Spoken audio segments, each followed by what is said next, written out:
So welcome everybody. Thank you for joining us. I'm really happy that you guys are here. I'm very nervous, but I'm very happy that you guys are here. And I just want to thank Elyssa because she's a very busy mom, very busy woman, very busy leader. A little bit about myself. I've been in the insurance industry for just over 12 years. So I have a little bit of experience as far as like overcoming in-home objections. I'm new to the FFL system. So I really wanted to bring Elyssa on because I know that she's having a lot of success in the, in the industry, especially here in FFL. And some things about Elyssa. We used to work together at my old company. She keeps saying we didn't like each other. We did, but yeah, so it was always like a very competitive rivalry, but we were always friends. We got along. But she's been in the insurance industry for 7 years, a little over 7 years, I want to say. And she's been doing big things here at FFL. She's actually the fearless leader of the FFL team named Fearless. So I really, appreciate you taking the time, Elyssa. I know it's dial day. So like I said, we'll try not to take up too much of everybody's time, but I think that these tips will really help. So we're going to tackle mainly like on the phone objections, and I'm really going to look to Elyssa here because I know that she's been killing it and she's helping all of her agents with that. And then we're also going to do some of the top 10 in-home objections. So these are objections that we pulled from social media. A lot of them were the same. So we narrowed them down to these top 10. So Elyssa, do you want to add anything before we begin? No, I just wanted to say, so I'll go through the ones that are on the list if the list, because we put this on social media. So if you guys had any that you wanted us to address, then we did our best to, well, Cynthia did her best to get them on the slide. But if you guys didn't submit one and you have one that's common for you on the phone, and then when Cynthia's doing her in-home one, then you guys just throw them at us when we're done with the ones on the list, because honestly, it's all a mindset. Like, sometimes I look at my list of leads. I started doing this thing where I organize them by city because I caught myself driving all over, different places in the same county. So when I see like a Latino name, I'm like, ándale, Rosa, hoy vas a comprar una póliza. You have to kind of like pump yourself up or it's not going to work. You can't be like, oh my gosh, I have to call these leads, because people can feel your energy. And when people feel your energy and they feel that you're nervous, they feel that you're not really enthusiastic, they feel that and they're going to eat you alive on the phone. So you have to get your mind right before you dial. It's a huge thing that we all have to improve on collectively, because I know a lot of people on our team and in different teams that buy leads once. Let's say you spend $1,500, $2,000, and then you guys never call them because you're scared to call them. You're terrified of people telling you no. You're terrified of what the person is going to sound like on the phone. And what happens? You start being negative, and then you start telling people on the team like, well, I spent $2,000 on leads and I didn't get nothing out of it. Well, why didn't you get nothing out of it? There's been times where I only spend $500 on leads and I get a whole lot out of it. So it's just in your mind. You have to force yourself to just, put yourself out there. And the only way you're going to get better, if you're scared today, if you're nervous today, if you're disappointed today, if you're discouraged today, that's not going to change unless you do something about it. So I'm going to go through the ones that Cynthia put on the slide because they're the most common ones. And then if you guys have any other ones, then I'll share them too, so everybody can kind of follow. Yeah, share them on the screen, and then you guys can just kind of like throw them at me, So Cynthia, I don't know if you want to. What I can do is I guess you can. I'll be the lead. Yeah. Okay. So I never filled anything out. Why are you calling me? Cynthia, are you sure you never filled this out? Because I have your date of birth as 12/21/85 and your address is 18649 Galeano Street. Well, I mean, you can get that anywhere. I don't remember filling anything out. Okay, so I have this paper in front of me that I usually by instance, guys, so that you just filled this out either a day or two ago online, and I wouldn't be calling you for any other reason. But you know what? If you feel like someone is doing this for you, then the only way that I can close this file is if I come out and see you and then have you sign have you sign something to get your name off the list. Oh my God, you guys, Okay. there's 2 times I want to share this.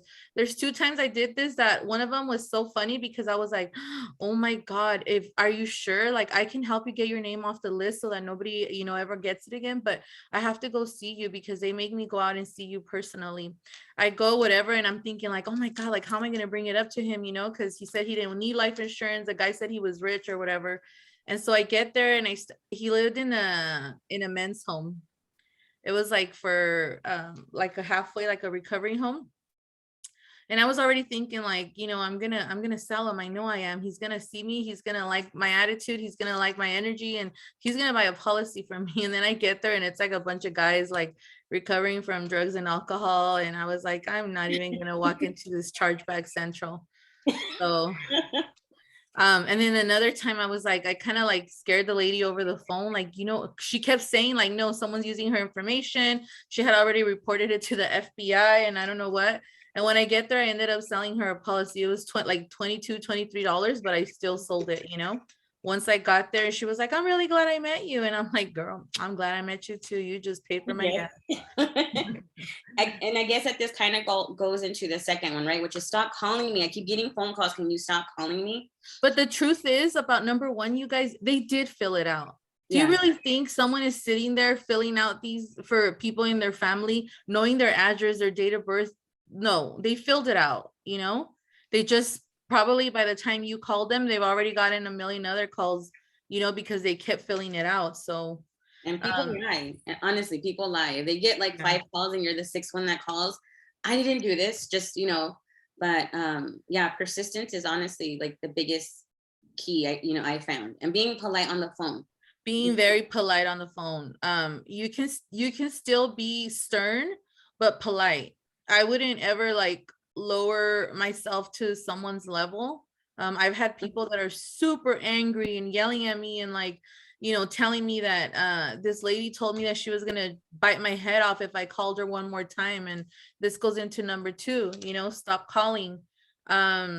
Cynthia, this is the first time I ever call you. I've never spoke to you before. You've never heard my voice. If you've been getting calls, I'm sorry. But it's because you filled something out online, but this is the first time I call you and I'm just trying to do my job. I got my boss over here on me because you're still showing up as no one has helped you take care of this life insurance. Oh, I always say I have a boss, like my boss just gave me my boss just gave me this list of names that I have to call, and I still haven't been able to help you. So if you don't let me come out and help you, then guess what? You're going to keep getting all these calls. Yeah, because that was going to lead me to my next. Usually that goes into, well, how can I get off this list? Right. And that's when you lead into that. Well, I need to come out and see. Yeah, the only way you can get off this list is me coming out to see you. Yeah, this one I got a couple times. Number 3, I wasn't sure how they meant it, but I guess it was this line is being recorded. I'm not sure if you might have insight. It was someone from your team. I don't know what. So they tell me this line is being recorded. Phone call. Oh, I would be like, that's perfect. My calls are being recorded too. So I'm not afraid because I know I'm not doing anything wrong. This is simply my job to get this information out to you because you requested it. So if you want, I just send you a picture of my California state license. I'll repeat it out. I'll say it out loud to you. My license number is in the state of California is 0K19983. And I'll repeat that again, 0K19983. And you can look me up on the California Department of Insurance. I work for Family First Life and I represent companies like AIG, Mutual of Omaha, John Hancock. And I say the most, common names. Yeah. The reality is, guys, you don't have nothing to be worried about. If they're recording you, good. Maybe they'll go back to their recording and see that out of all the telemarketers that called them, you were the only one that was real, that was really genuinely trying to help them, not just push one single product down their throat. Exactly. How about, I'm going to call the cops on you. You guys don't stop calling me. Ma'am, that is irrational. That is, why are you going to, I don't know. For me, I would just be like, okay, that's fine. I'll have them there. Cause I mean, when you show up, I always print out my lead card, right? I always, Yeah. yeah. So I'm just like, oh, that's fine. I'll be there at this time, at this day. And I've only had one, not the cops, that they were just like, you better not come. I'm going to have my son here. And I'm like, perfect. You know, that's exactly who I need to see, because they're probably going to be your beneficiary. So does this and this time work for you? And sometimes people are just a huge bark, you know, like they're not going to do anything. And when I show up, like most of the time, once they figure out you're not scary, okay, you're a real person, they kind of put their guard down, you know. So that kind of helps. This one is very common.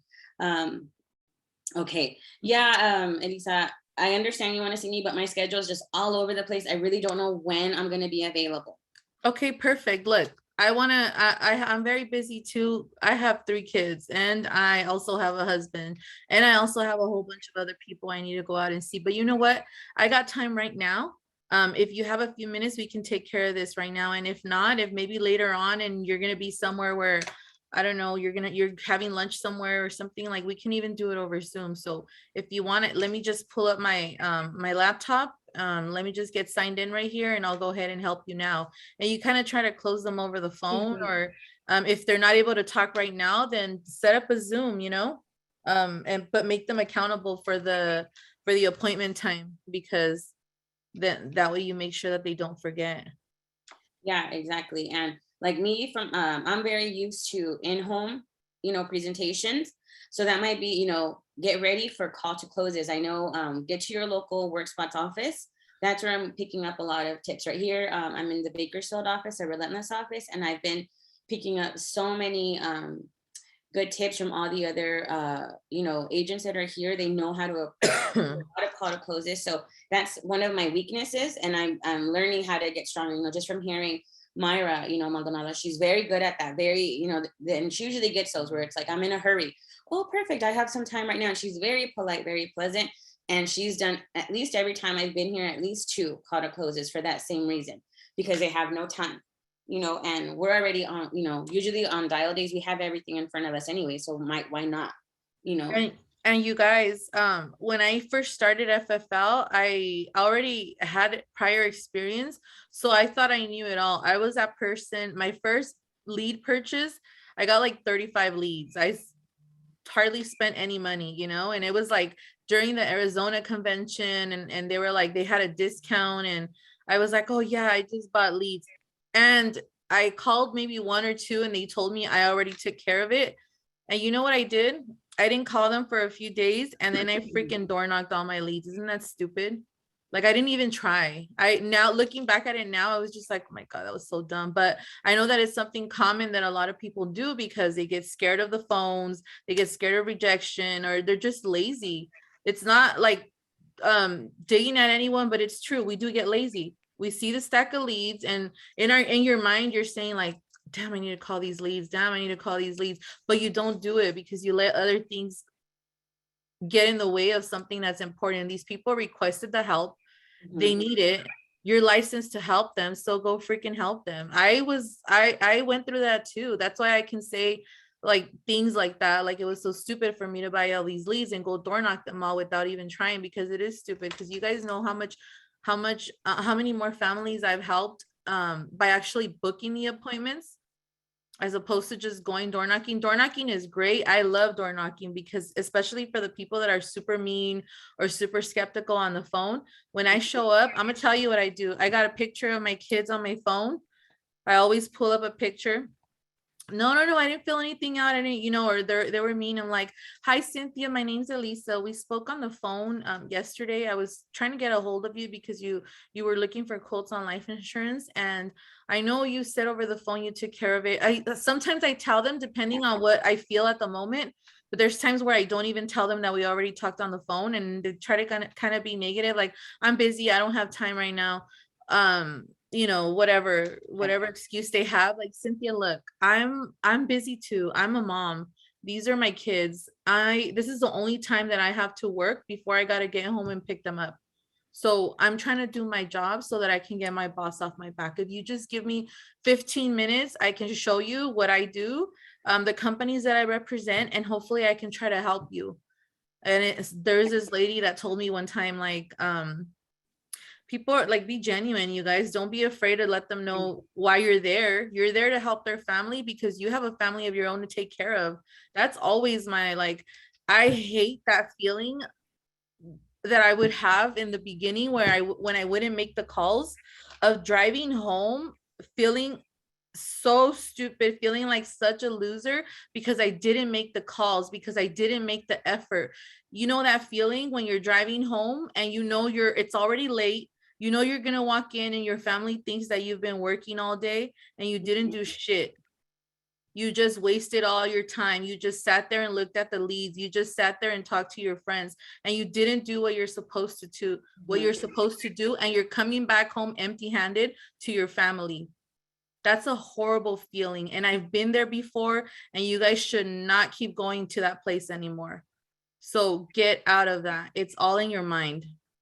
Mm-hmm. No, that's so true. We are, that is a terrible feeling, just going home knowing exactly what you said. I mean, I've done that as well. That's why it makes it harder when you have to like travel somewhere, especially to a work, a work spot's office to dial, and then you go home and you didn't give it your all. So everybody, I hope you guys are all taking notes. Elyssa's like a beast on the phone. So really, really, take what she's saying to heart and use it today. It's the beginning of dial day. I know that this is what I would even suggest is if you went through a few calls and you were like, oh, I didn't do so well, go back. Go back and do them. Use these tips that she's giving you. We were talking earlier on the phone, I had bought leads at the beginning and I did exactly what Elyssa said, right? I called them, they're like, we took care of it. I was like, all right. And I didn't even do what she did. I didn't even go to their house. That's a dead lead. They're good. Right. And then months later, now that I picked up, how to talk to people, how to, approach them better, I went back to those same leads I bought when I first started last February. So when I had originally bought them, they were 6 months old. Now they're a year and a half old. And I called these people that had said, oh, I already got it. Whatever excuse they gave me.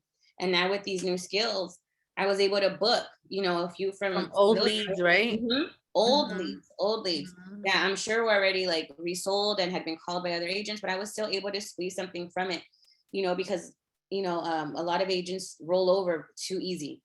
They get one objection, they're just like, okay, that's it. They're good. Okay, so let's see here. I think you already answered I already took care of it, right? I already took care of it. I mean, if they took care of it, it's probably over the phone with the telemarketer for Mutual of Omaha or Lumico or something like that. Because if you have an instant or a 1 month, the truth is that someone had to have gone out to see them for them to take care of it for real. Because if they just took care of it over the phone, you guys, who is it? Globe Life, Lumico, Mutual of Omaha, and those guaranteed issue policies that they sell everyone. And I always say like, okay, do you know if they offered you day one coverage? Yeah, are you sure? Okay, are you sure? Who did you end up going with? Globe Life. Okay. I'm very familiar with Globe Life, Cynthia. I've worked with people that have their policies in the past. And what I can tell you is that number one, you may not be insured as of the day that you paid for the coverage. And number two, your price is going to increase in the next 5 years. Did you know that?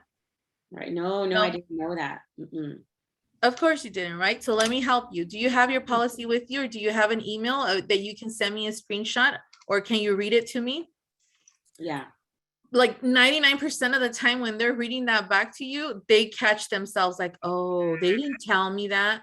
Of course they didn't. I'm like, look, I've been doing this for quite a while, and I can tell you that having that public contact with a life insurance agent is a million times better than just dealing with someone over the phone. What happens if your beneficiary passes away, or if you get a divorce and your husband no longer can be your beneficiary? You're going to need to change it. You know that you're going to have to call a 1-800 number, and you're going to have to wait there as long as they make you wait. Having a live agent helps you take care of all that without you having a hassle. That would be my job to you. That would be my, my commitment to you. And then I kind of go over, I'm like, have you heard of Mutual of Omaha, John Hancock, American General? Yeah, I have. I'm sure you've seen Mutual of Omaha on TV, right? Well, those are the kind of companies that I work for. They're all A-rated companies. They've been around for well over 100 years. So if it's okay with you, I can come out to see you tomorrow as early as 9 a.m. I know some people start their appointments at 8 a.m., but nope, sorry guys. 9 a.m. for me.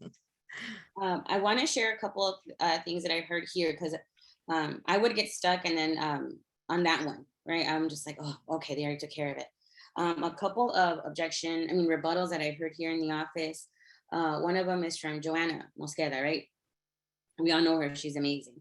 So what I heard her say, and it's been working for me, is she would say, oh, that's great, I'm glad that you have it. What is the name of the company so I can update our files? Quick Yeah. question, did you get this more than 3 months ago or 6 months ago? And that'll depend on your lead that you have.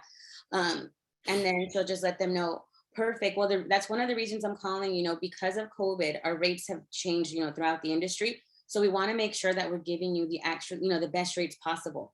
So part of my job is also to review your policies. When is a good date for me to come by and review that? Make sure you are getting the best rate, and the best possible coverage.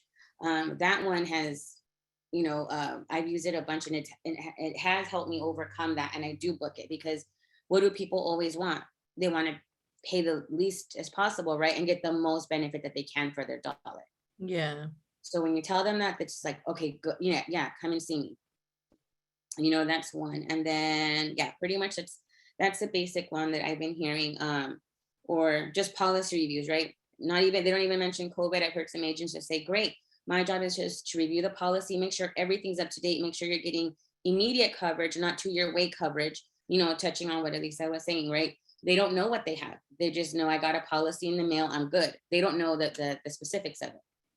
For immediate cover, like the whole immediate coverage objection, you guys, is gold, because a lot of these people on the phone, they don't offer that. Most of their policies are graded, and if you offer them day one coverage like preferred or level with either mutual or Aetna, you can probably save them more money. And even if they had already agreed to that company to pay, let's say $50 a month, and they're going to pay, $40 a month for those extra $10, how much more life insurance can you get them? They're going to be happy. Yeah, of course. If you're doing anything for them, they're going to be so happy. Let me see here. I never filled anything out. Yeah, I think, a lot of these are just repetitive, right? Oh, I caught 1 in 7. Oops. How did you get my information? Well, Cynthia, Yes. you submitted it online. Yeah. I mean, a lot of these are just, if I filtered through so many, and a lot of them are just repetitive, right? It was just either the people forgot that they filled it out, or they've just gotten so many calls that they're just over it at that point. Right. That was basically the gist of everything. Like, I'm just over it. Like, what, why do you guys keep calling me? Right. Another one I think that we could really do would be, oh, I don't need life insurance. I thought this was for health insurance. How would you overcome that one? Okay, so you're insuring your health, but not your life. Life insurance and health insurance go hand in hand, because if you get sick, you want to make sure that you have the coverage to help you pay for any medications or doctor or hospital bills, right? What happens if you get sick, or you become disabled, or you pass away? You also need to take care of that, Cynthia. So that's my job. And Okay. now that I have you on the line, I just want to make sure that your birthday is 12/21/85, right? Yes. Your address is still 123 Main Street, right? Okay, perfect. Mhm. Now, I even told this lady one time, like, now we do life and health insurance, but I need to come out and see you because my job is the life part, and then I can refer you to someone that does health insurance. That's a good Most one. of these people are looking for Medicare, and I know a few people that do Medicare, so I always use that as a way to kind of get in the door. They'll get it, you guys. If they're already looking for health insurance, Social Security covers a big part of it. They just need to choose a plan, so they have the money even for like $5,000 or $10,000 of coverage. But how did you get my information? I don't know. I didn't like go anywhere and grab it. I just got to work today, and my boss put a stack of people on my desk, and you're the first one that I called today. Yeah, perfect.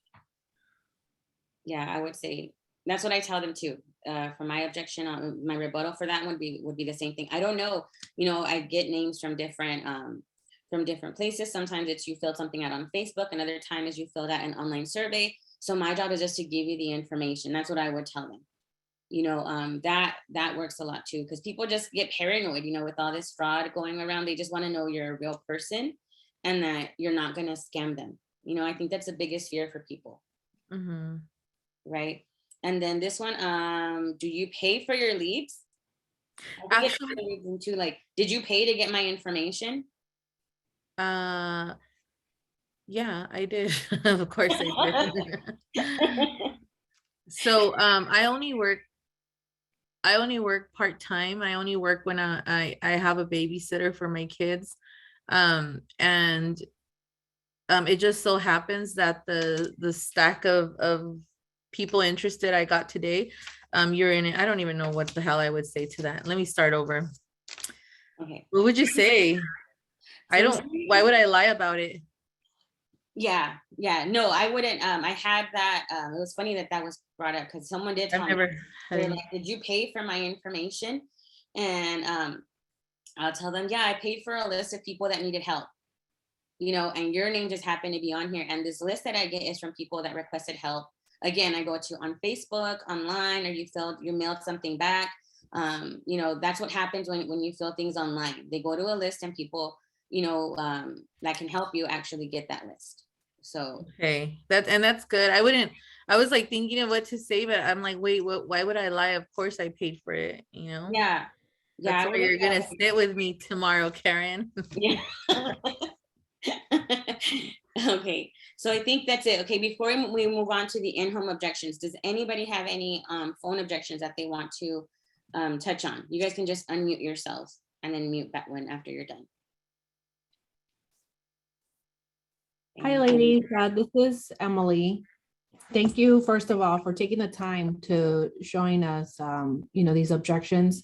I recently started making the calls, and a lot of these rebuttals I didn't know of. So I would just, when somebody would tell me, I already took care of this, I'm like, okay, have a good day. And that was that, right? But so now knowing this, what would you say, like, do I just call them next week and kind of like act like, or like today, for example, and act like we never had that conversation? Or how long would you wait to call them again? What I do, Cynthia, and Emily, is that I print out all my leads. So when I make a call and there's no answer, after I called it 3 times or whatever, I put no answer, what's today's date? No answer 3/7 at 10:59 a.m. Mhm. And then I put it in a stack, right? And then I go through my whole stack. I have a list for no answer or left voicemail. Those are together. I hardly ever leave voicemails, but sometimes I'm just like, and then like whatever I booked or people that say I already took care of it or whatever. And then when I go through the list again, then I just kind of like incorporate them into my route, like whatever appointments I booked. Then I have a stack of people that didn't answer, and you kind of already know like who told you what, because I make notes of it on each lead. And when I'm in, like, let's say I'm in LA, you guys know LA is really big, but I kind of just like see what zip code I'm in, and then I look for the ones with notes that I left voicemails on or messages or said they already took care of it. And that's how I work. I try to door knock them right away, because if you wait, you can wait to call them again to whenever you feel ready. But I mean, I wouldn't wait. Like there's times where, like, let's say I had cancellations, and instead of coming home where I know I'm going to either do nothing or I'm going to be stuck here doing all kinds of chores that I don't want to do, I just pull into a Starbucks or go back into the office and start making calls again. Kind of try to like, fill in the gaps of your schedule, or try to close over the phone, or kind of just try to book more appointments for the following day, and just kind of get a response. So sometimes there's times where people, like, it's already been a day or two and they haven't gotten any more calls. They're going to answer when you call. Mm-hmm. But remember, like when you first buy the leads, especially if they're instance, it takes work, you guys, just like anything else. The leads are great, but they're not magic either. You still have to put in the work. It's very rare when you get a lead. Oh yeah, I've been waiting for someone to call me. I've gotten that too, but it's not all the time. So, or you can try calling as a scheduler. Yeah, I've never used that Yeah. script. I always try to be myself because I tell them, okay, Cynthia, so tomorrow at 10 a.m. when I get to your house, I'm going to have my company badge and I'm going to have my state license with me so you can identify me and you know that I'm there to help. Okay. Yeah. For me, when I first started, I was so scared. I would actually borrow my husband's phone and I would call as like Carmen or something. I would call as a scheduler. And then when I would show up, it would same voice, but they didn't even know, but it just kind of put that distance, between me and them. So that really helped me. I did call as a scheduler. There is an app that you can actually buy if you want to call as a scheduler, if you want to go that route, because I see Tanya put that on there. It's called Text. I'll put it later in the group, but it's Text Now. Yes. And it's like $4 a year or something. You can get a phone and just call as a scheduler if you want to do that. Because right now I call with my own number. And then if you door knock and it's the wrong person or they say it's the wrong person, you know what? You're already there. Go knock on all the neighbors' doors. I've done that and gotten so many referrals. Alfonso is good at doing that. Griselda, she is excellent at creating leads. Like that girl can, and Anel too. Anel wants to share, but they're really good at like cold market prospecting. Like if the person's not there, or yeah, I used to do that. Oh my God, Cynthia, when we worked at Anico gives you like 1,000, I don't know how many business cards. It's like this big old this big old box like this.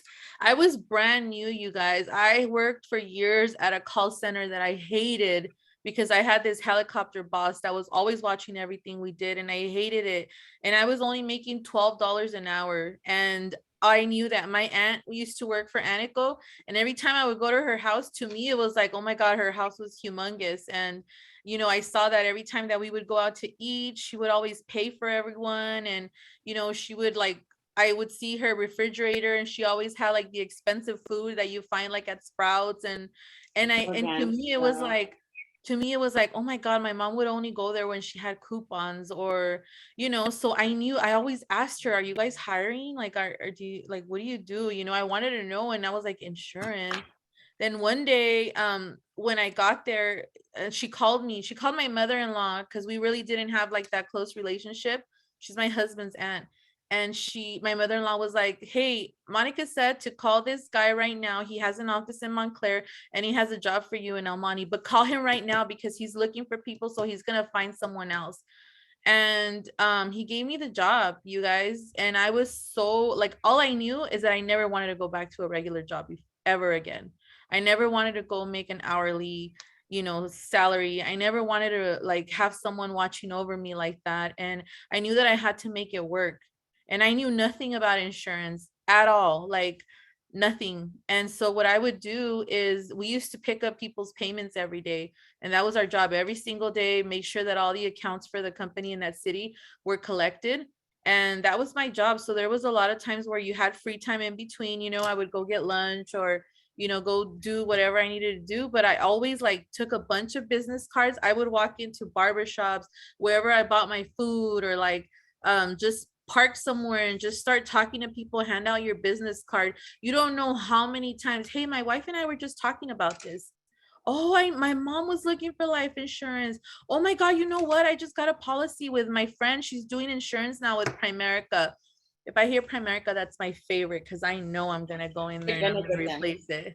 But you guys, like, you have to fight for this. You have to fight for your family. It's not just sitting there and expecting things to happen. You have to get out there, put yourself out there, stop being a secret agent, post about it everywhere you walk in, talk to everyone. I have the electronic business card that I use, and that's a great way to get people's numbers because sometimes when you give people your business card, they're probably not going to call you, or they're going to throw it away, or they're going to leave it in their pocket and it's going to get washed.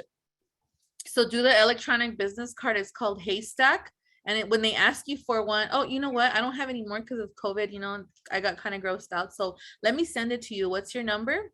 Okay. And your name is Cynthia, right? So I'll put like Cynthia at Rite Aid or whatever. Like I have so many contacts in my phone number because I met them and I prospected them and I told them what I do or you know, try to recruit them or something. So do that, you guys. This is your family that you're fighting for. And how many people are out there? If you guys see, like, there was like 12,000 leads instance in LA the other day, 12,000 people in LA looking for life insurance. And you're over here like not talking to these people in LA. Like, come on, you know? No, You yeah, could, yeah. there's people that need our services. Definitely. So that was, you said Haystack, Hey. Yeah. Okay, perfect. So Anel wanted to share something. Yeah, go ahead, Anel.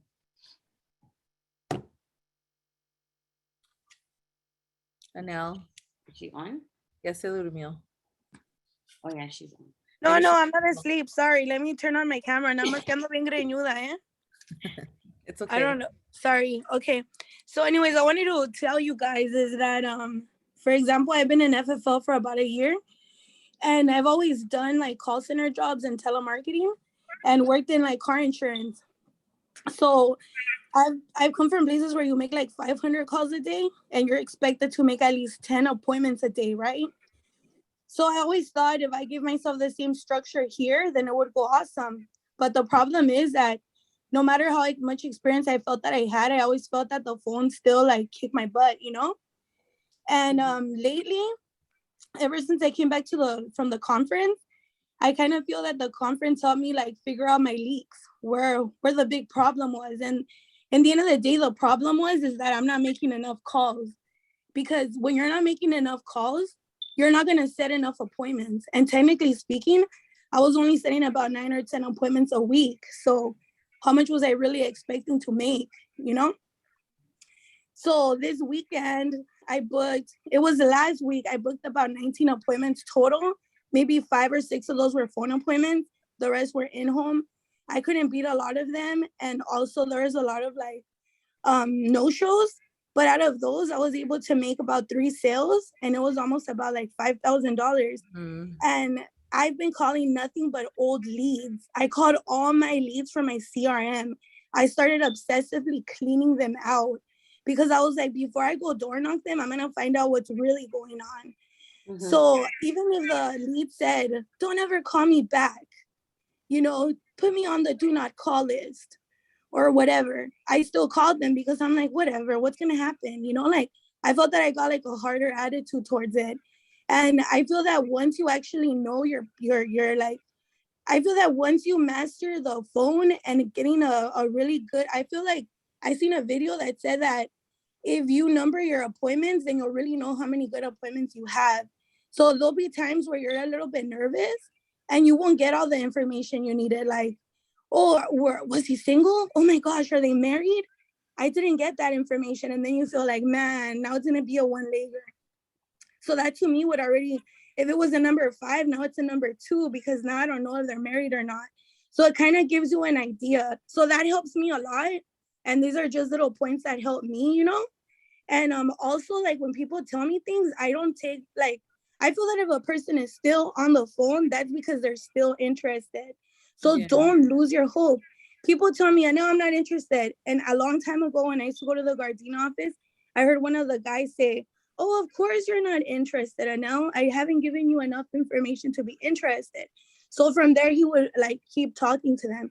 So if they're still on the phone, you still have a very high potential of getting that appointment, even if they're not interested. Or there's a lot of people I set appointments with that said, oh, I'm busy right now, call me later. So finally, like 5th time calling them, I'm like, hey, listen, Joe, I really don't want to call you anymore. You know, I'm embarrassed, but it's my job and I can't take you off the list unless I give you the information. So let's do both each other the favor, you know? And pretty much set the appointment, you know? And and then also somebody said when they say I'm not interested, or somebody said something I had never heard, something about they told them if you purchase the leads, if you actually bought them on the phone. If I ever got a question like that, I think I would say something. I don't think I would really like answer it. I would more maneuver it, you know, ask a question with a question and kind of just say, hey, I'm calling you from Family First Live. I have your information, and kind of just take it back. I had never heard that, and I feel it's kind of like, it is a very awkward question, you know, and it would be very hard to get around it. But I don't know. that's pretty much it. When I try to when I feel that my appointments are really, really good and I'm so excited to go to it, is when I got that if they were married, you know, or not married, you know, they got a pen and they wrote everything down, you know, they got my name, they got my license number, you know. I feel that those are like where I could say 555, you know, but pretty much that's what I wanted to share with you guys. Thank you. Thank And let's you. go over that real quick. I know you mentioned, right, that you number your appointments. Can you go over that numbering system, the 1 through 5? Okay, so the numbering system, for example, 1 being like, you know, this one, that they're kind of just like, oh yeah, I'm gonna, yeah, got it, yeah, I'm gonna be there, yeah. You know those. And those are the ones that make you feel uncomfortable. Like in me, it kind of makes me feel like, dang, do I want to go? But one thing about it is like the videos really help your mindset, because I've seen the videos where there's a dude who said, you know, when they're like, sorry, I lost my train of thought. Oh, but the point is that, for example, in that video is that sometimes you're gonna get the people that are like, oh yeah. And no matter what, when you're new, you have to go to all your appointments, because we don't have the luxury of having tons of appointments. So we have to go to every single one, no matter how we feel about them. When I started working last year, I got really scared to keep calling the leads, right? So I started doing a lot of cold calling. And I thought to myself, once I close this, then I'm in business, you know? And reality is that the CRM leads are so much better. You get appointments super fast. People want the stuff. When, you know, even if you super suck on the phones or in person, 25% of those people are gonna buy from you because they want it, no matter how much you suck, or if you were stuttering, or if you couldn't open your laptop. Yeah, That's true. okay. That's true. Sylvia, you had a question? A rebuttal. Thank you, Annette, so much. That was really helpful. I know it No was. problem, guys, anytime. I'm so proud of you. Yeah, I had one rebuttal that I've been getting a lot. I just want to see what you guys say without like bringing religion into it, because of when that tends to happen, the conversation tends to go to a different topic. But one that I've been getting is like, oh, well, I don't plan on dying anytime soon. Well, what would you guys say to that? Like, you want to take it? The truth of the matter is, Sylvia, that we all have a time and date stamp. Like we all have a day where that's gonna happen, and we want to leave our family in the best position possible. And at this point, I mean, you're 70 years old, Sylvia. You know, it's kind of only a matter of time at this point. So I don't know. No, I would just be like, well, it's gonna happen. And I know sometimes these conversations are uncomfortable, Sylvia, but it's something that you need to talk to your family about, because what happens, have you ever thought about whether you want to be cremated or buried? And then she says she wants to be buried. Okay, well, do you know that in the state of California, a burial is anywhere between $15,000 to $25,000? Does your family have $25,000 laying around? Right? I didn't think so. So that's what life insurance will do for your family. yeah. My thing when they tell me that, and it tends to go a little bit into the religion side, right? My go-to, and it kind of like breaks them out of like their train of thought, is I use this line my husband always says. He's like, well, you know what? God always helps those who help themselves. And I'm here to help you help yourself. So, you know, can we get this going? You know, that always kind of gets them off guard, because they no one ever gives them a rebuttal for that. So yeah, that usually helps it move forward. But as far as like, I don't plan on dying anytime soon, be like, yeah, nobody does. That's why insurance exists. You know, Sylvia, we never know. If everybody knew, you know, when it was that they were going to pass away, then, you know, insurance would be super, super expensive, because you would just go the day before you know you're going to die. Yeah. You know, that's And what then, insurance is for. and that goes hand in hand. We're like, oh, I don't plan to die anytime soon, or it's too expensive. Well, it's never going to be cheaper than, it's never going to be cheaper, and you're never going to be healthier than you are today. And life insurance rates are based on age, sex, and health. Two of those things are for sure going to change. I don't know if you plan to change your sex anytime soon, but your health and your age are gonna remember to be yourself, guys. If you know me personally, like I'm always joking around, and people respect that, you know, like if you're just genuine and they don't feel like, oh, she's just here to sell me, like hurry up and get out of here. Like you know how, you know what the connection you can build with them and how many referrals you can get out of them. Like you know, and I heard this from Juan one time, like, can we just take a picture because I'm gonna put this as your caller ID picture. People like that, you know. That's a good one. When I take pictures, I always tell them, do you mind if I take a picture? Because I'm training new agents and they think that clients are so scary. So I want to take a picture and let them know that you're not scary. And that always makes them smile even bigger, you know, because they're like, oh, okay, yeah, show it to them. So that's, you know, that really helps me as far as that part. Because at first I was scared to take pictures. All right, so are we good? Moving on to the Yeah, go for it. Okay. So we're Okay. gonna do the in-home objections. So you already kind of did your presentation, and obviously when it comes down to it, like people just don't want to pay, right? Mhm. No, you know what? I don't want to leave my husband with any money for the Sancha. You know what, Elyssa, I understand, you know, but nobody wants to imagine their partner going with, you know, we'll say Carmen, La Sancha, right? We'll call that person, whatever. But I mean, you have 3 kids, right? Do you want your husband to get together with whoever's going to be available because they don't have time or they don't have money to hire a good nanny or to hire good daycare for them? Or do you want to leave him enough insurance where he can be safe and not have all these women, you know, not to have to get with somebody to take care of the kids? Isn't, you know, I know that you love your kids. Wouldn't you want that for them?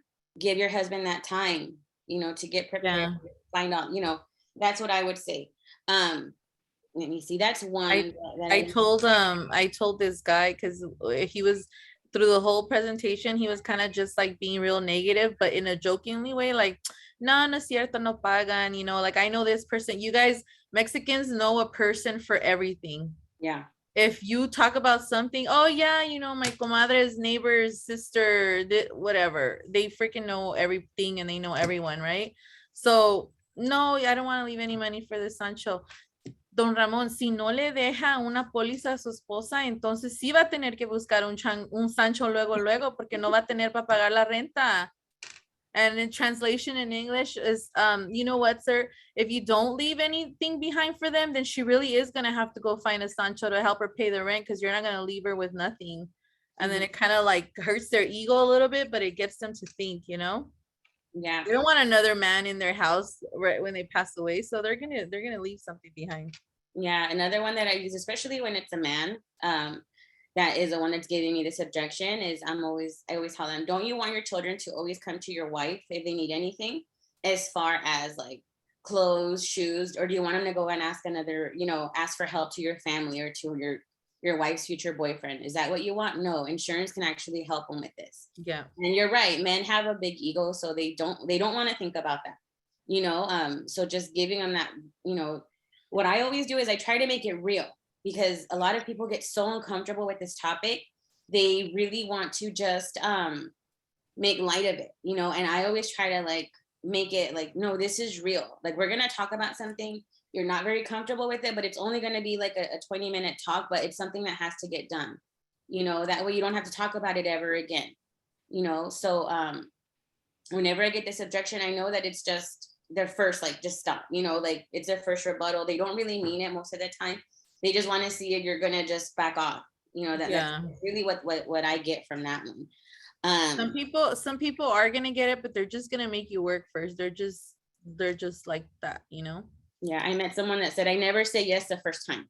So he gave me like 4 rebuttals. And then afterwards, he's like, okay.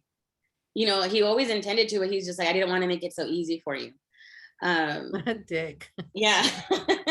So the other one is, they can bury me in the backyard. Again, I always make it, you know, I don't know. Whenever I do my presentations, sometimes I can make it like, oh crap, you know, like they really get serious about it. I'm like, do you really want to, you know, Senor Jose, do you really want to picture your wife? She's like 65 years old in the backyard digging you up, you know, digging up a hole for you. Like, that's really what you're telling her. You know, after all these years together, you're really gonna, you know, lower her down to going out in the backyard with a shovel, you know, to bury you in the ground. Like, come on. You know, when I first started with Anico, my dad was one of my my first clients after I got licensed, and it was really expensive for him because I didn't, his health or whatever. And he was like, no, like oh my God, I had to cry, you guys, to get my dad's bank account information. And because of his health and his age and everything, he just, I mean, it was hard. And he used to always tell us that, like, no me entierran atrás en el patio. And since he's sick and my dad used to drink every single day of his life, I told him, like, apá se va a pudrir la tierra. Like, the dirt is gonna rot in the back if we bury you over there. He ended up giving it to me, but yeah, I had, like, he made me cry. He was like, no, like, he was everyone, and my sisters were all there, like, they were like, no, like, you guys want me to die already? Like, I probably practiced every single one of this objection with him right there. Yeah, I mean, sometimes it really does take the family, or the person that you're talking to see what they're really going to leave behind. When you're doing the in-home, that's more personal. It's usually just you and the person that you're talking to. So you have to paint a really vivid picture of what's going to happen if they decide not to move forward. And like I said, it's not a fun topic to talk about, especially when you're talking about final expense, because what are we really covering, right? We're covering their burial or the cremation and leaving something for their loved ones. So I mean, yeah, that we just have to sometimes make it real for them, and a lot, and that will take care of a lot of these objections. I had one. You want to ask me? Okay, Cynthia, so thank you, but all I really wanted was the quotes, because I'm not ready to get anything right now. Okay, Miss, no problem, Elyssa. So when you put in that request, I see here that you were looking for something. Now, did anything change between that urgency that you first had when you put the request and now? Did anything change? No, I was just looking for quotes because I started seeing stuff, pop up about life insurance, and I was just wondering what it would cost for me to get it. Wow. Well, the good thing is I am a broker. That means I am licensed. I mean, I'm contracted with about 20 to 30 different carriers. So I am able to shop around for you, because let's be honest, if you're going to look for insurance, you're not really going to know, what type of insurance to get, what kind of qualifications you need to have in order to get it. So, and I flip my screen. I'm like, you see all of these carriers? These are all the ones that I'm with. The most common one, and on my insurance toolkit, I have Lincoln Heritage. Those are the most common ones that are on TV. I'm like, if you go to the ones that are on TV, as you can see right here at the bottom, it's going to cost you double what I'm offering you. So what I'm doing is I'm actually saving you the time and the heartache, of having to be on the phone, do all these applications, because this paper that we just did right now is worthless. By me doing this for you right now, that was nothing. A quote isn't going to help your family if something happens to you tomorrow. But if we go ahead and move forward with this application, the moment that I leave this house and God forbid something were to happen to you, guess what? Your family's going to get that check. If I leave right now with a quote, that's all that it was, a quote. It's nothing. Mm-hmm. Okay, so let's move forward and get this started, because I don't even know if you're going to be approved yet. All right. And then another thing that I will add is I'll tell them, the company also gives you a 30-day, window for you to think about it, see if you find anything. But like I'm guaranteeing you right now, you're not going to find anything better, especially for your health. Okay, Elyssa, so how about we go ahead and move forward with this and get something in place today that we can stop your search? Okay, fine. But do I have to pay you anything today? You know what? Because I have such a good record with these companies, they actually give me a 30-day window. So, if right now I know that we're like the second, starting the second week of the month, do you get paid on the 3rd? Is that when you get paid? Yeah. Okay, perfect. What I can do is I'm going to need some bank information, and we're going to go ahead and put everything in. I'm going to know if you got approved before I leave, but the policy will not actually be active until the 3rd of April. How does that sound? That way, in case something happens to me or if I don't get to make it back out here, you're covered. You already have that peace of mind. Okay, let's do that then. Perfect. But you see how she was like genuine, you guys. I love that, like her tone and everything. I know sometimes it gets frustrating, but if you lose your temper with them, they're gonna just, whatever. And obviously you're not there to like beg anyone to get it, but I like, people want it. Once you explain everything to them, it's just the price or the money part that that kind of gets them, out of wanting it. And then Ben put, when you show up, they say they are not the client. is with someone else and tell him it's not me, about to close the door and keeps denying his the client. That's what I'm saying. Like, just be yourself. Like, you know what, Cynthia, like, I'm here already. I talked to you over the phone. We set the appointment. I'm here. Like, I'm taking time away from, I know you're busy with your friends or whatever, but I'm busy with my kids and my family too. And I'm here helping you because you requested life insurance. Like, just help me get my boss off my back and let me just show you what you qualify for. Okay. And then whatever you decide to do, like if you decide to move forward, I can help you with that. And if not, then at least you know what's available to you, and you're not just getting calls from someone over the phone telling you that this is all you have available to you. Yeah, exactly. What I was going to add too is sometimes, well, not every client that you meet or every client that you encounter is going to be your client. That could be the client for someone else down the road, because if they're giving you such a hard time, do you really want to be chasing them down if they get insufficient funds or something like that? You know what I mean? Like, you have to have a good relationship with whoever's going to be your client, because if there's someone that's always going to be headbutting you and are not even giving you an inch, you really want them as your client. You know, that's something, I guess, that I learned, you know, At some point, just you got to learn when to take the L, you guys, because you really don't want that charge back. And yes, you already drove all the way out there, but you know what? Open up your CRM, punch in the zip code that you're in, and see who else you can go see if you don't have any appointments for a couple hours or whatever. You know, just be proactive with your time, but don't, if they're being like that, just don't even walk into that, because let's see. Okay, so we'll try to wrap this up because I know you got to go, right, Elyssa? So okay, so I have other bills. I'm gonna keep looking. Oh, well, that's the same thing. I'm gonna keep looking and I'll let you know, right? yeah, what I would do when it gets to that, I have other bills and it's too expensive, I kind of look around, right? When I get into a house, I start scoping them out. I'm looking at what they have. Do they have like, what kind of taste do they have, right? Like, are they spenders or are they not?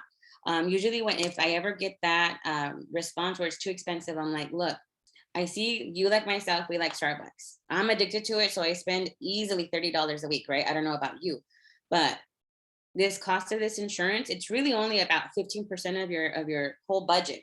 You know, by this time I've done a good job of finding out what their income is and what their budget is, so I know how much free income they have, right? So I shouldn't get this objection at the end of that appointment. But if I do, I let them know, you know, that this is the only bill that's actually going to come back to your family and give you a check.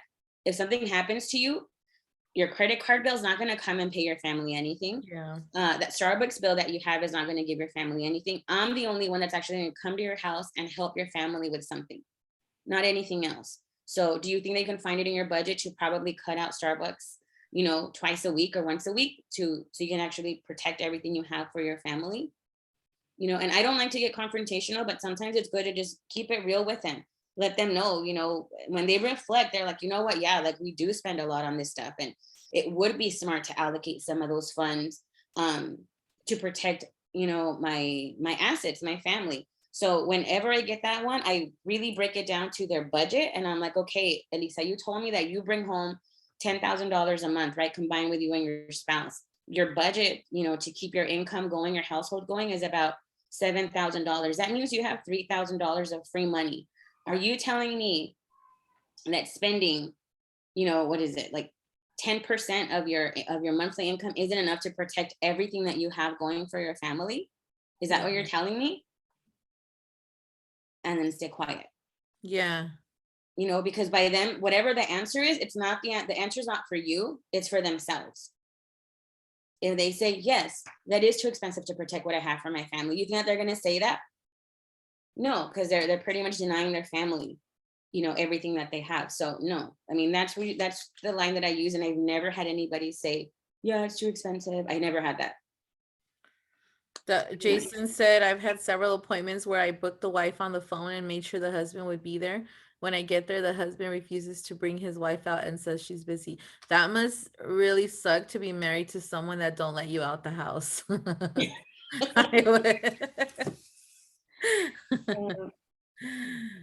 Yeah, I'm like, I don't understand that. I would just sometimes if I've had that, I'll be like, oh, that's fine, I'll wait. I have a few minutes before I get to my next appointment. The husband's not gonna want to stand out there with you that long. They'll be like, fine, I'll just bring her. You know, and I could see why, like, it's a like because you're a guy, and I don't know how people would be insecure like that, but Yeah, yeah. Let me see. I wanted to talk on, okay, really quickly to go over these. So when they say I don't want to give you my payment info, this kind of goes along with, yeah, your social. So whenever they give me those two, right, a combination of number 8 and number 9, I had this happen this weekend. This gentleman didn't want to, it was like a baby policy, right? But still, he was so tight with his information. The reason being was he had had a bad experience with another vendor, right? Not insurance, just like cable. And I brought out my license. I'm just like, okay, do you see this here? You see my badge? And I had my ID, right? I'm like, you see how this has a seal of California, the state of California? Do you know what that means, sir? And then, no, what? Well, that means that I actually had to get certified. I had to go through testing in order to get this license.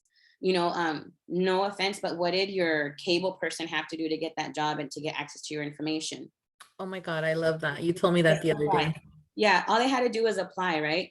So if you call them and you're like, hey, you charged me 3 times for my cable bill, what's going to happen to them? They're just going to get a slap on the wrist, right?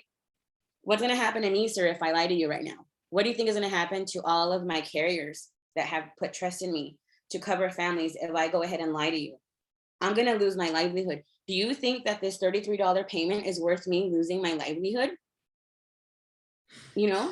And he kind of sat back and he was just like, no, you know what? Yeah, you're right. And then of course I went on there and I showed him all the carriers. Thank goodness with FFL, we have like a bunch, right? So I said, do you see all of these companies? Do you think I want to lose contract? I mean, my contract with these companies for your $33 premium, sir?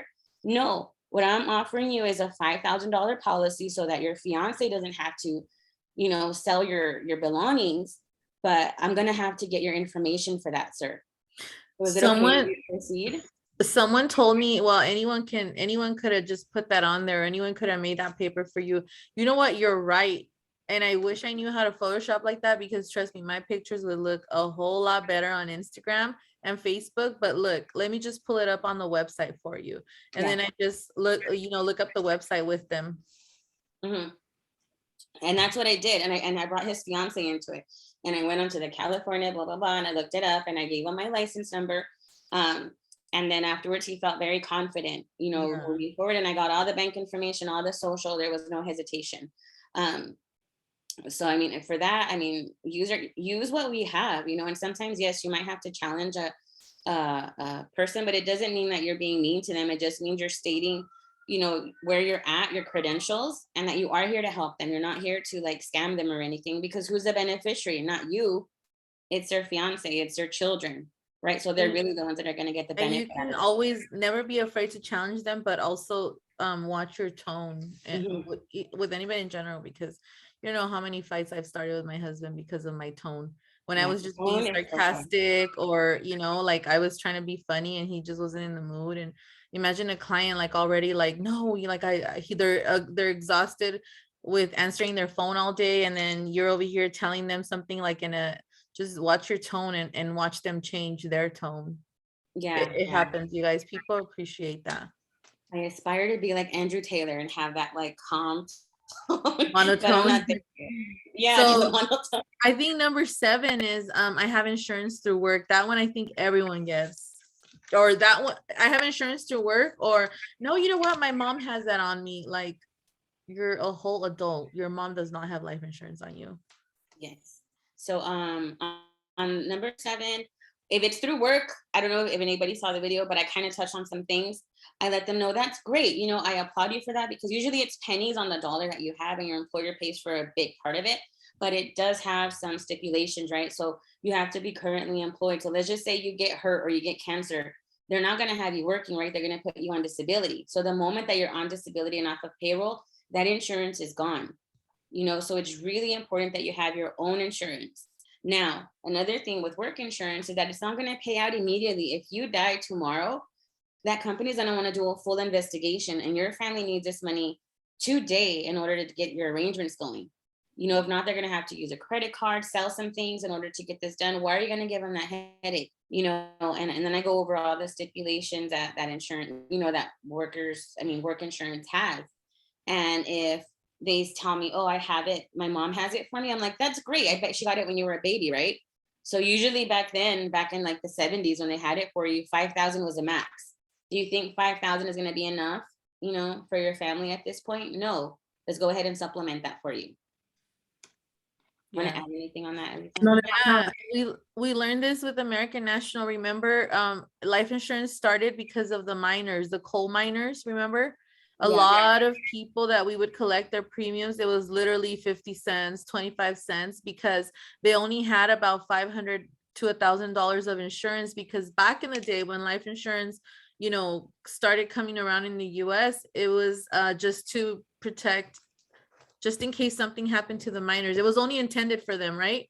Right. Something like that. So yeah, it was really all they needed, and it was more than enough because it cost probably like $50 or something to bury someone. Mhm. And then with the $500, they would have you know, some money left over. But yeah, if they have it and it's paid off from a long time ago, it's probably not enough now. And by the time, like, a lot of those policies are paid off by now, and they're gonna need more because of the cost, you know, everything, like everything. Inflation, everything goes up. Yeah. And plus, their mom has it. A lot of parents I've known, they're like, this is for me. This is not for my daughter-in-law. You know, I run into that a lot where they're just like, this money is not for them. So get something for your own family. You know, you're an adult. And we're doing this, you guys, because you guys are gonna get your butt on the phone right now and in front of Yes. people. You guys are gonna use all these rebuttals, okay? This is to Yes. help you guys today. And let me wrap up. Someone says they have something to say, but it's iPhone. yeah. Oh, go ahead, iPhone. Sorry, guys. Oh, it's Sergio. I forgot to put my name on there before the meeting. Anyways, I am helping somebody with their group insurance, and there's some couple of things that I found out that can be useful to us when they have that excuse that I have the life insurance. Okay. What I found out is that by the age, like, some people stay longer than 65. Some people stay working 70, 80 years until they're 70, 80. And I've had clients that actually do that. The thing is that with their group life insurance, once they hit 65, they're only going to get 65% of the coverage. And then when they hit 70, they're only going to get 35%. So as they age, every 5 years, it decreases. And then once they hit 80, it's only at 10% of the coverage. So let's say that they have $100,000, their family's only going to get $10,000. So at the end of the day, you're still going to have to look for something in the individual side, because if you do get to live that long, you know, hopefully, you know, they do, they're not going to have that much coverage because they only have anywhere from 65 to 10% of the face amount. Yeah, that's great information. Thank And you. what I want to add to that, thank you so much, Sergio, right? Thank you. That's really useful. A lot of people that you know have work insurance, they rarely bother to ever get a copy of that policy. So if you guys ever run into that, ask them, do you have a copy of your policy?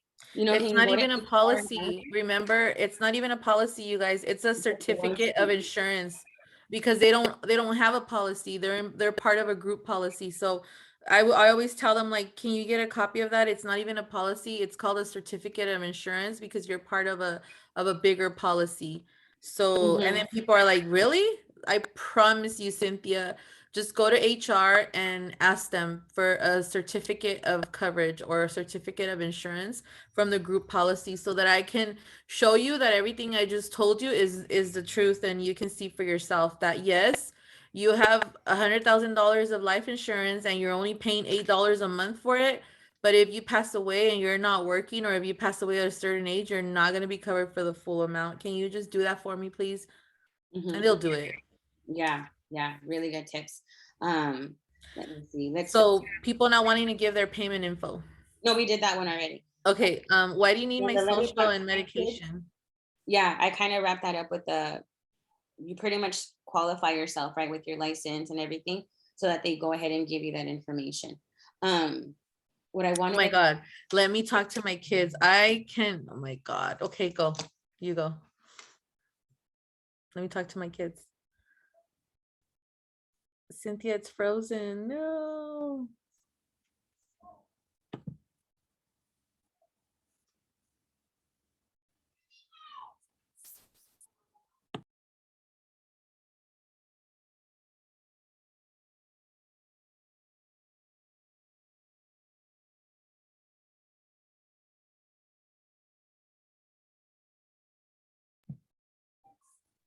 Okay. Well, when people say, let me talk to my kids, do your kids, can you guys hear me? Yes, right? Do your kids pay your bills, Cynthia? You are viewing Cynthia. What happened to her? What happened? Is she still on? Okay, well, when people tell me they need to talk to their kids, like Sergio, do your kids pay your bills by any chance? No, but they're in charge of my finances. Okay, so then they help you with rent, or they help you pay, your cable bill or your light or anything. Their kids don't help them with anything the majority of the time. It's rare when you find an adult whose kid takes care of them, And I would be like, okay, that's fine if you want.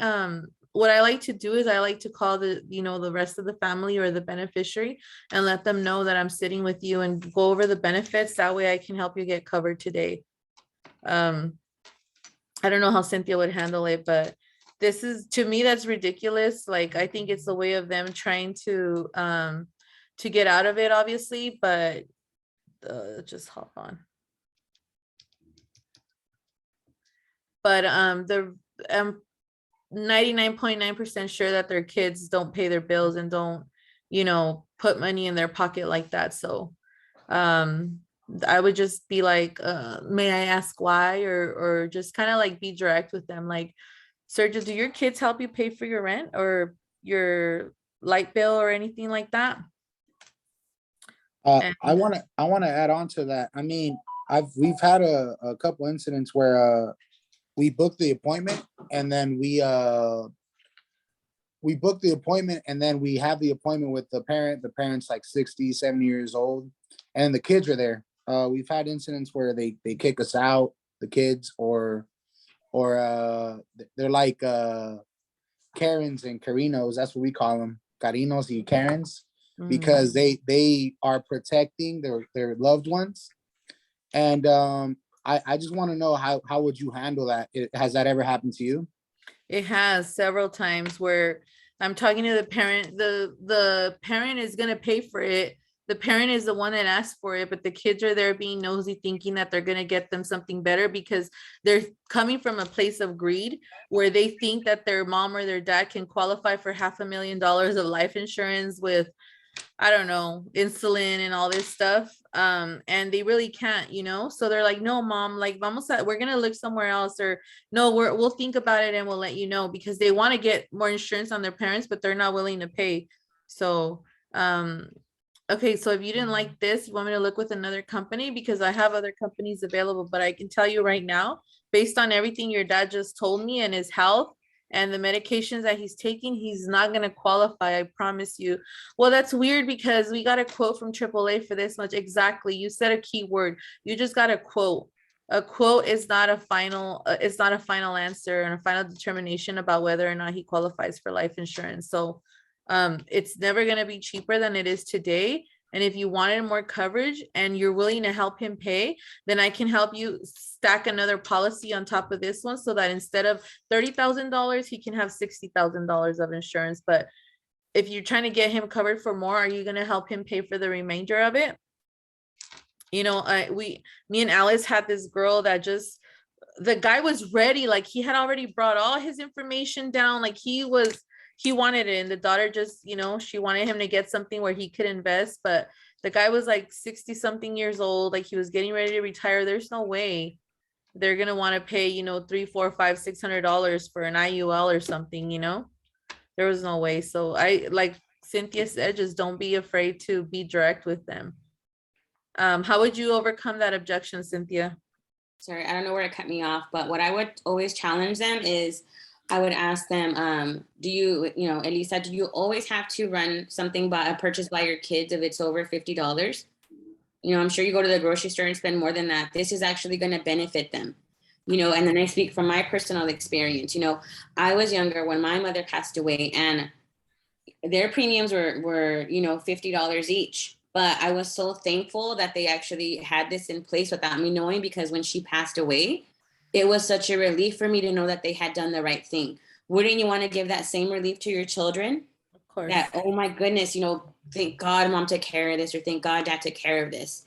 I understand that, yes, our children, you want to check with them, but this is not a car that you're purchasing that's actually going to, put you in debt or anything. This is something that's going to give back to them, so let's go ahead and move forward. I can tell you as a daughter, I would not be upset if my mother had a plan like this. And if you feel so uncomfortable, let's call her. Let's go ahead and call your children, and we can schedule this right now with them. So to review it for them, Always try to get the kid on the line. Yeah, never hide that. Never try to to separate that. Include them, because what I always do after with all my clients is once it's been a year, I always try to schedule a policy review, but I want to let them know, hey, can we get your family together? Because I want to introduce myself, because the moment something happens, they're going to have to know who I am and what I'm going to do. So can we schedule a quick little meeting with your family? I'll bring over pizza. And I do that a year from when I buy from when they get the policy. And guess what I do? I'll show up with a couple of, pizzas, some drinks, and I make it a family thing. And I introduce myself as, hi, I'm Elyssa's agent. I'm the family agent, by the way. So you guys can all feel free to ask me any questions. If you guys have any policies on yourselves you'd like me to review, I will be more than happy to do that. But yeah, I want to establish myself in that family as an insurance person in that family. That goes back to my training from, Anaco. That's what we did, a lot of customer service. So that really goes a lot, because even now I've left, and I haven't had clients for a few years, before I got promoted to be a manager. So I didn't have personal clients anymore, but they would still reach out to me and they would say, hey, can you get together with our family? I kind of want to go over everything. And honestly, guys, spending $50, even if it's $100, right, on food or snacks for these people, you're pretty much getting warm leads. These are hot leads, because you're going on borrowed trust from your existing clients. So you know that they all talk really well about you, right? And what are you getting? A room full of maybe 30 warm leads that are gonna keep you in mind, either for themselves or for somebody else. I would spend $100 on that in a heartbeat, to get that kind of exposure. But yeah, sorry, I got a little off script. But yeah, that's something that I would do. Sometimes it doesn't have to be a whole year, Sylvia. If you had a really good appointment with that person, or even I always try to stop by, and I always carry $5 gift cards from Starbucks, and I'll be after they bought a policy, hey, Cynthia, you like coffee? Here, my coffee, your coffee's on me tomorrow. And I give them a gift card there. Or for Christmas time, I was driving around with bottles of Stella Rosa, and I went to Costco and I bought a bunch of the holiday chocolates and cookies and stuff, and I was giving them to people as I closed. Or if I knew I was in the area and I had a client there, I would stop by. If people know that you care, they're going to be open to giving you referrals. So it doesn't necessarily have to be a year, but if you call them, there's going to be days where you don't have any appointments, you didn't buy enough leads, or you're just, you have some downtime, you pour it into your business, because it's going to pay off. Don't be afraid to be hey, Cynthia, I was wondering, I know you told me that your aunt was looking for life insurance, but how about if I come over sometime this week and bring pizza and drinks, and you're able to have them go over. So one of the girls on our team, her name is Yesenia, and she started telling everyone hey, she's licensed, she's doing this. Her sister and the husband got life insurance, and they were telling the brother-in-law's mom. So next week she has a life insurance party where the lady already has 10 people confirmed for her, and to talk about life insurance. So even something like that, you guys, if you guys came from the practice company, remember how many times you did a BOM and it went nowhere? Do that for your business now. Do that for families now. You're actually giving them something that's going to give them a return, Yeah, and Sylvia, to add on that, back where, we're in Anaco, we had this term, right? You always want to find the person that is how would they call it, Elyssa? Influential. The main one, right? The influencer. So if you're at a lead's house and you kind of pick up, cues and clues here, and you're hey, this is the one, during the appointment, they're getting all these calls or texts, or they just have all the family around. You're this is a big person in this family, right? I know I'm not in my family. Everyone comes to me for everything. So if Elyssa was to have me as a client, don't wait a whole year. Be you know what? I see that you know a lot of people. I really want to help your family. Do you mind if can you call them and organize something? And I'll give you a little, I'll bring you something for helping me do that, because I really want to raise awareness in the community. Or And if they feel tell like that you, bad influence. a lot of the times your clients sell Avon, they sell Monet, they sell all these other little things, you guys Mhm. become their client too, you know? They're probably not even gonna make anywhere near as much what you're making off of them. So support them and then just let them know, because a lot of these companies, you guys, like Mary Kay, Avon, they're common in the Latino community, and they have parties all the time where they're giving you a free facial or something. Like I always tell them, like, well, let me know when you have your next party and I'll come, and I'll bring some friends, and they don't know their license too, and we're gonna come and talk about life insurance, but we're Yeah. coming. Policy parties, as Pamela said. But yeah, so we have a few more minutes with Elyssa because I know she has appointments and I have to get back to dial day. But does anybody have any other objections that they would like us to address before we get off this call?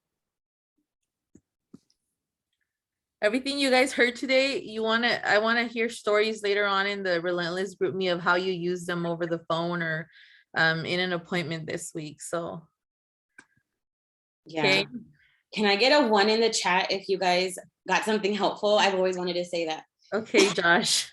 I know. Thank you, everybody. Okay, so we got to get back to our dials.